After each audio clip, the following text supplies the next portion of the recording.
Creamer Media's Mining Weekly is interviewing Hulme Scholes, a mining lawyer and the director of Malan Scholes Attorneys.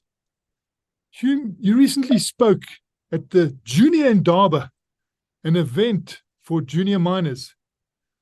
What, in your view, was a key takeaway that attendees needed to keep in mind when doing junior mining business going forward?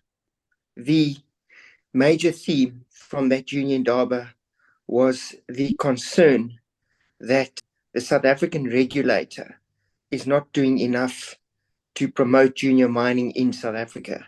And especially when it comes to the provision of power, there's a lot of uncertainty with the government's power solution for South Africa going forward. Without power, we can't mine. And what is government's role in supporting and regulating the mining industry? The government's role should be to cut red tape from the Mineral and Petroleum Resources Development Act, to make the SAMRAT system, which is the application system for prospecting rights and mining rights, to bring it up to standard, because it's not up to standard at the moment. It's capable of manipulation by corrupt officials. And the second thing is that government must prioritize crime in the mining industry and help the mining industry to deal with these issues. So those are the two immediate action items, if I can call it that the government should attend to. The mining industry is subject to unprecedented levels of crime at the moment. And the problem is that you can't lift up your mine and move to Botswana or an area where there's less crime. You're stuck in the area where you are. And the police are definitely not doing enough to investigate and to prevent and to prosecute criminal activity in the mining industry. Zama mining, unlawful mining, so-called procurement extortion, theft of cable, all those sort of things are just out of control at the moment. Mining companies are spending more and more of their budget on crime prevention. They are doing the crime prevention that the state should be doing. So crime is a huge issue.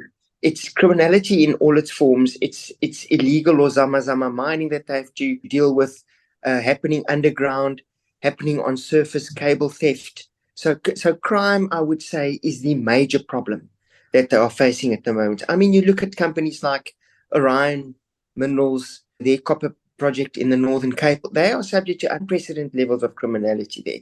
And it's extortion. Communities who are desperate, who are living in the context of a failed state, are looking to mining companies for their basic needs. And if they can't get it out of frustration, they try and extort it out of mining companies. Malan Scholes Attorneys has been to court for more times than I can remember to interdict this sort of very often violent behavior by frustrated communities who want mining companies to provide them with basic services that the state are not providing them with. Why is the independence of Eskom, South Africa's national electricity utility, crucial for the mining industry? At the moment, Martin, there is major concern by mining companies from a planning perspective. You can't plan your operations in circumstances where you have an inability to determine what the power plan is. And what are the environmental and social considerations that mining companies need to address in South Africa? We have very advanced environmental laws. We have a very advanced system of social and labor plans. The systems are there. The law is there. It's sometimes we just fall short of implementation. Our environmental laws are some of the best in the world, but the policing and the enforcement is lacking. That's where we face challenges. And is the mining industry progressing enough to adopt sustainable environmental, social governance practices, the well-known ESG practices? I think it is. Again, we've got a lot of mining left in this country, Martin. And if our regulatory environment was more conducive to expansion, if the government was more driven, or there was more policy drivers to expand our mining industry, we could do a lot better than we're doing at the moment. There's a lot more mining left in South Africa. It's not a sunset industry, but we just don't have enough energy from the government to grow our mining industry. That was Creamer Media's Mining Weekly, speaking to Hulme Scholes, a mining lawyer and a director of Malan Scholes Attorneys.